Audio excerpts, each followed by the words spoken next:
Hello boys and girls, another installment of Stankfoot Outdoors. Today we're going to talk about something very essential to the Stankfoot business here, and that is the SS Stanky, the terror of the Lavaca River, the carp killer, the gar slayer. That's right, my bow fishing boat. Now, it's been a busy duck season and I've been slacking a little bit on the maintenance. Every so often you have to do a little maintenance. Now, today we're going to change the fuel filter, give it a little seafoam shock. I'll show you how to shock the engine, clean out them carburetors and everything. And then I'm going to go ahead and change the spark plugs after I shock the engine. Now, alright, shocking the motor. You're going to get a brand new fuel filter, whole can of seafoam.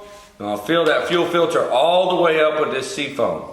You're going to run it for 2 minutes at high idle.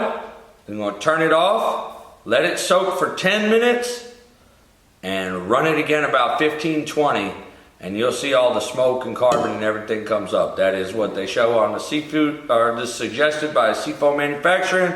I do have a Yamaha motor I use in addition to my Yamaha products, but I do this like once a year to get all the carbon and build up off, especially if I start having carburetor problems. I have the fuel filter is full of the seafoam. I've already pumped it up, primed it, everything. We're fixing to start her up for the first 2 minutes.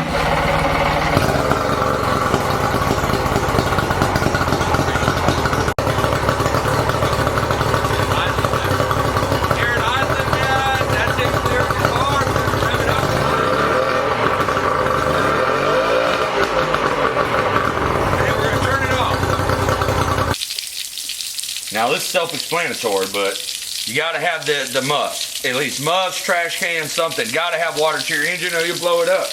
Anyway, it's been soaking for 10 minutes. We've been to run it and we're gonna see how much carbon and shit smokes out.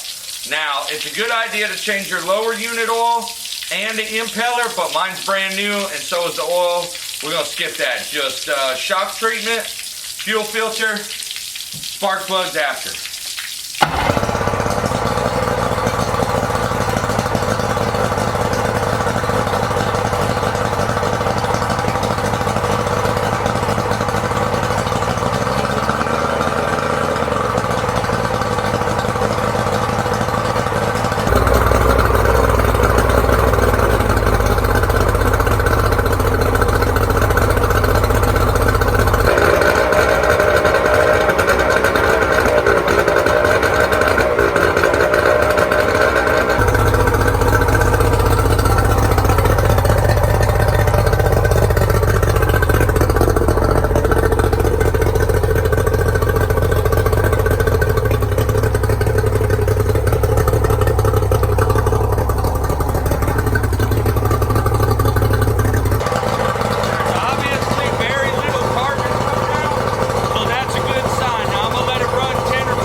Now remember, you take care of your boat will take care of you.